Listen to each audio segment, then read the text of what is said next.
Good morning my dear students. आज हम बात करें एक्सरसाइज 15.1 की और 15.1 में आपका जो फर्स्ट क्वेश्चन है, आपको नेट गिवन है और आपने ये बताना है कि क्या जो आपको गिवन नेट है उस नेट से क्यूब पॉसिबल है या नहीं है। दैट मीन कि आप इस नेट की हेल्प से क्यूब बना सकते हो या क्यूब नहीं बना सकते। क्वेश्चन नंबर 1 में आपके बहुत सारे पार्ट्स हैं, बट मैंने यहाँ पे फर्स्ट दो नेट आपके पिक किए हैं। मैं आपको इन दो नेट की हेल्प से ही बताऊंगा कि नेट क्यूब पॉसिबल है या नहीं है। तो मैं पहले ये पिक करके चलता हूं, ठीक है जी। आपको पता है कि क्यूब के टोटल फेसेस होते हैं 6। सो 1 2 3 4 5 6, ये 6 फेसेस यहां पे मैंने लिए, ठीक है जी। तो नेट आपके सामने, आप क्या करना है, आपने फोल्ड करना शुरू करना है। मैं 3 को रखता हूं स्टेशनरी, ठीक है जी। 3 को मैं नहीं कर रहा, तो 3 से मैंने इस 2 को ऐसे फोल्ड किया। मैंने ये देखिए 1 2 3 है ना, इनको मैंने ऐसे किया, फोल्ड किया, और फिर मैंने इस 2 और 1 को भी ऐसे क्या कर दिया, फोल्ड कर दिया। तो आपको ऐसा फिगर अभी तक बना है। फिर क्या कीजिए, इस 4 को फोल्ड कीजिए। ये 4 भी मैंने फोल्ड कर दिया। 4 के बाद क्या बचा, 5 6 है, 5 को आपने ऐसे फोल्ड किया, ठीक है जी। और 5 को फोल्ड, आपके पास क्या 6 बचा ना, और 6 को आपने ऐसे फोल्ड कर दिया। और फोल्ड करने में आप देखेंगे कि आपके पास, ये देखिए ये क्या बन जाता है, क्यूब आपके पास बन जाता है। और आपने यही बताना था कि क्यूब बनेगा या नहीं बनेगा।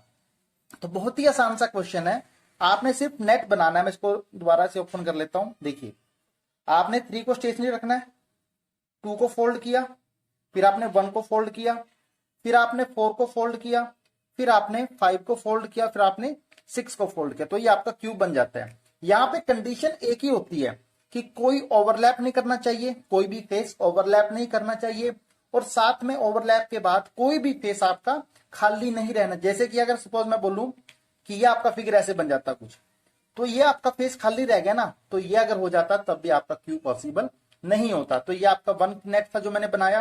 अब मैं आपके सामने सेकंड नेट से आपको बताऊंगा कि क्या उससे क्यूब पॉसिबल है या नहीं है। इसको मैंने साइड में रखा, तो यहां से देखिए आप क्यूब बन जाता है। और थोड़ा हार्ड कागज लेना आपने इसको बनाने के लिए।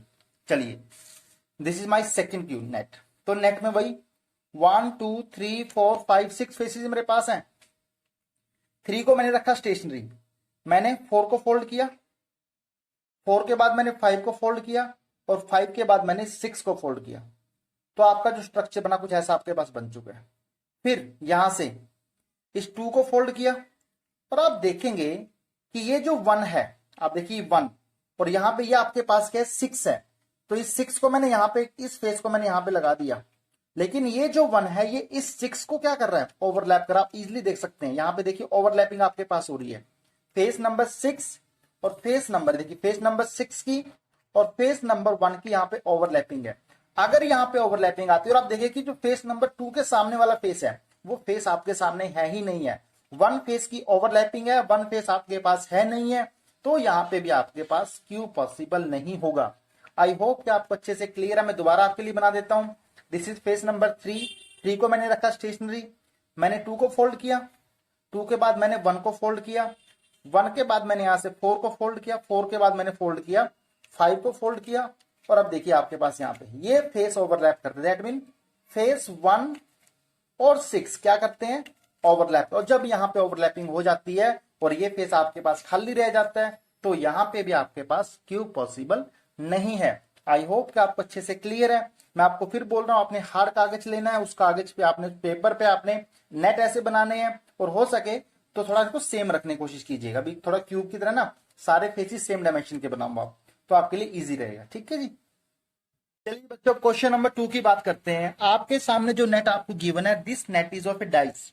तो आपको यहाँ पे 3 नंबर्स तो फिल किए गए हैं, और आपको बाकी जो 3 नंबर्स आपके पास हैं वो आपके पास नहीं है। आपको बताना है कि यहाँ पे जो आपके ब्लैंक यहाँ पे है, यहाँ पे कौन सा नंबर 1 2 3 में से 1 कहां पे आएगा, 2 कहां पे आएगा, 3 कहां पे आएगा। एक छोटा सा रूल याद रखना। रूल यहाँ पे क्या है कि जब आप डाइस की बात करते हैं, तो डाइस के जो अपोजिट फेस होते हैं उनका सम होता है आपके पास 7 होते हैं। मैंने क्या बोला कि डाइस के अपोजिट फेसिस का सम क्या होता है, 7 होता है। दैट मीन अगर 6 है तो 6 के सामने क्या होगा, 1 होगा, 6 + 1 7 होगा। 4 के सामने होगा 3, क्योंकि 4 + 3 7 होगा। और 5 के सामने होगा 2, 5 + 2 क्या होगा, 7 होगा। चलिए फोल्ड करना शुरू करते हैं। तो ये 4 आपके पास है, 4 को रखिए स्टेशनरी, इसको फोल्ड कीजिए ऐसे, ठीक है जी। मैं इसको ना XYZ कर लेता हूं, सपोज यहां पे मैं, तो this is X, this is y and this is z। ये रैंडम में बोल लिया, इनकी जो वैल्यू है उनको बाद में फिल करते जाएंगे हम। चलिए 4 को फोल्ड किया, स्टेशनरी रखा मैंने, z को फोल्ड किया और यहां से मैंने 5 को फोल्ड किया। अब देखिए कि 5 के सामने आपको ये 5 इसके सामने क्या आ रहा है, यहाँ पे z आ रहा नहीं आ रहा है, 5 के सामने आपके पास आ रहा है z। तो 5 के सामने अगर z है तो क्या होगा, 5 प्लस 2 क्या होता है 7 होता है ना, तो z के प्लेस में यहाँ पे क्या आएगा 2 आएगा। पहली बात क्लियर, तो 5 और z मेरे को क्लियर हो गया। फिर आप क्या कीजिए, इस 4 को और आप यहां से इसको फोल्ड कीजिए, ये फोल्ड हो चुका आपके सामने। यहां पे ये 4 है, यहां पे आपके पास क्या है y है, तो 4 के सामने y आपके पास आ गया, दैट मीन 4 प्लस 3 ये क्या आएगा आपके पास 7 बन गया यहाँ पे। अब आपके पास रह गया 4 हो गया, 2 हो गया, 3 हो गया, बचा 1। इसको फोल्ड रखिए। आप देखिए यहाँ पे आपके पास क्या है, ये आपके पास है 6 और ये आपके पास क्या है x को ऐसे फोल्ड किया और 6 को मैंने ऐसे फोल्ड किया, तो 6 और x आपके क्या है अपोजिट फेसिस पे हैं, तो दैट मीन x के प्लेस पे यहाँ पे आपके पास क्या आएगा, यहाँ पे आपके पास 1 आएगा। आई होप कि आपको ये कंसेप्ट समझ में आया। मैं दोबारा आपको बता देता हूं, डाइस के अपोजिट फेसिस का सम 7 होता है। तो अगर मैं 4 को स्टेशनरी रखता हूं और z से मैंने फोल्ड किया और यहां से मैंने इस 5 को फोल्ड किया, तो आप देखेंगे कि ये z, ये 5 और ये z एक दूसरे के आमने सामने आ जाते हैं, तो सम होना चाहिए 7, तो 5 प्लस 2 क्या बन जाता है 7 बन जाता है। फिर मैंने इस y को, ये जो y है इसको मैंने फोल्ड किया और y फोल्ड होने के बाद अपोजिट आता है किसके, यहाँ पे ये 4 आपके पास है और यहाँ पे आपके पास क्या ये y है, तो ये 4 और y आमने सामने आ जाते हैं, तो 4 प्लस 3 क्या बनता है, ये भी 7 आएगा, दैट मीन y आपके पास 3 आ जाता है। फिर बात रहेगी x की, तो आप देखिए आपके पास ये 2 रह गए, एक फेस ये की है, या आपके पास 6 है, इसको फोल्ड किया ऐसे और ये y को फोल्ड कीजिए, तो y x और आपके पास जो है ये 6 है, ये आमने सामने है, तो 6 प्लस 1 क्या हो जाता है 7 हो जाता है। यही आपका क्या क्वेश्चन है डाइस का। जो बाकी है आपका सेकंड पार्ट आप खुद ट्राई कीजिए नेट बनाने के बाद। चलिए बच्चों आपके पास नेक्स्ट क्वेश्चन है, आपको नेट गिवन है, नेट पे आपको नंबर्स भी गिवन है। आपको यहाँ पे ये बताना है कि क्या इस नेट से डाइस पॉसिबल होगी या नहीं होगी। तो मैंने सिंपल सा रूल वही याद रखना है कि अगर डाइस पॉसिबल है या नहीं है तो अपोजिट फेसिस का सम क्या होना चाहिए 7 होना चाहिए। तो चलिए स्टार्ट करते हैं। 4 को मैंने रखा स्टेशनरी, 5 को फोल्ड किया मैंने, इस 3 को फोल्ड किया ऐसे और मैंने यहां से इस 6 को फोल्ड किया, तो आप यही देख लीजिए। चलो ये मैं 3 फोल्ड किया, मैं दोबारा बताता हूं। 4 को मैंने रखा स्टेशनरी, मैंने 3 को फोल्ड किया, मैंने 5 को फोल्ड किया और मैंने यहाँ पे 6 को फोल्ड किया। ठीक है जी, 6 फोल्ड हो गया। फिर आप देखेंगे कि ये जो 3 है और ये जो 6 है ये आमने सामने आ गए हैं। देखिए 6 और ये 3, दैट मीन इनके अपोजिट फेसिस का सम कितना हो जाता है 9 हो जाता है। और डाइस की कंडीशन क्या है कि अपोजिट फेसिस का सम क्या होना चाहिए आपका 7 होना चाहिए। तो यहाँ पे कंडीशन आपकी फुलफिल नहीं है। बाकी नेट चेक कर लेते हैं। तो बाकी नेट में ये 2 है, देखिए 5 और 2 आमने सामने, तो 5 प्लस 2 7, ये यहाँ पे कंडीशन पॉसिबल है। मैंने 1 को फोल्ड किया, अब देखिए यहाँ पे ये 1 है, यहाँ पे क्या 4 प्लस 1 क्या हो जाता है 5 हो जाता है ना, तो ये भी पॉसिबल नहीं है। सम कितना होना चाहिए, सम होना चाहिए 7। दोबारा देखिए 4 को फोल्ड स्टेशनरी रखा, 3 को फोल्ड किया, 5 को फोल्ड किया और यहां से मैंने 6 को फोल्ड किया। तो देखिए 6 के सामने क्या आ जाता है 3 आ जाता है, 6 प्लस 3 होता है 9। तो यहाँ पे सम 7 नहीं है, इसलिए इस डाइस से आपका नेट पॉसिबल नहीं होगा। क्लियर मेरी बात, ज्यादा जाने की जरूरत नहीं है क्योंकि आपकी फर्स्ट कंडीशन में ये क्या बन जाता है 6 प्लस 3 9 आ जाता है। तो इस डाइस से, इस नेट से डाई पॉसिबल नहीं होगी। चलिए बच्चों क्वेश्चन नंबर 4 और 5 की बात करते हैं। क्वेश्चन नंबर 4 आपके पास है, here is a incomplete net for making a cube, complete it in at least 2 different way. आपने इस नेट को कंप्लीट करना है एटलीस्ट 2 डिफरेंट वेज में। सो नेट आपने खुद बनाना है। आपने यहाँ पे लाइन ऐसे ड्रॉ कीजिए, लाइन कैसे भी ड्रॉ कीजिए, आप यहाँ पे नेट बनाइए अपनी मर्जी से। फिर आपको कंडीशन बोल दी, रिमेंबर क्या बोल दी, दैट क्यूब है 6 फेसेस। दैट मीन जब आप ये नेट यहाँ से ड्रॉ करेंगे एक सीट लेकर के पेपर की, तो वहां पे आपने पहले 6 फेसेस मेंशन करोगे कि हाँ ये आपका नेट हो सकता है पॉसिबल। फिर उस नेट को आपने फेसेस को ज्वाइन करना है।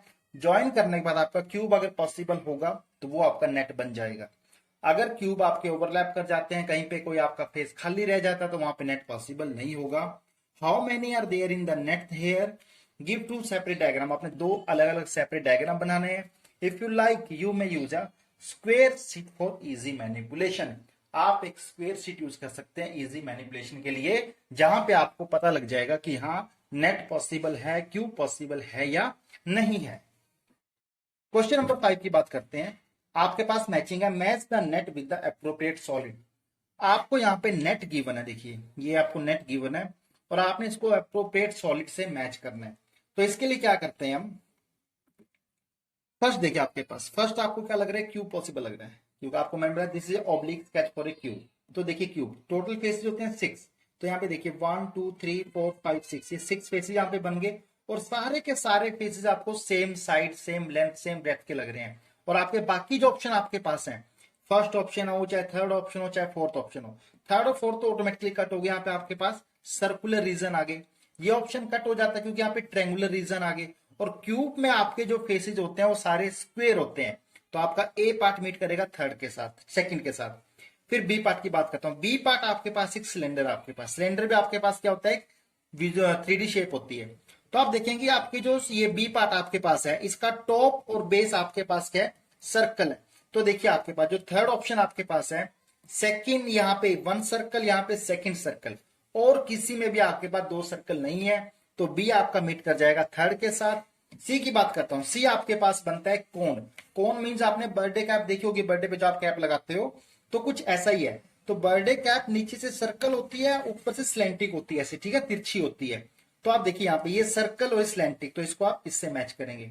लास्ट आपके पास बचता है ये, इसको बोलते हैं स्क्वेयर पिरामिड, क्योंकि इसका जो ये बेस है, ये बेस आपके पास क्या है, स्क्वेयर है, और इसके जो साइड फेसेज हैं वो ट्रेंगल्स हैं। देखिए ये आपके पास बन रही है ट्रेंगल एक, तो ये साइड फेसेस की ट्रेंगल है। और स्क्वेयर पिरामिड में आपके टोटल फेसेस होते हैं 5, 1 फेस तो आपका ये होता है और बाकी 4 फेस के साइडों में होते हैं। तो इसका जो नेट बना, ये देखिए ये आपके पास बन गया स्क्वेयर, ये 1 ट्रायंगल, ये 2 ट्रायंगल, ये 3 ट्रायंगल और ये 4 ट्रायंगल, दैट मीन यहाँ पे आपका ये बन जाएगा। तो D part will match with the first.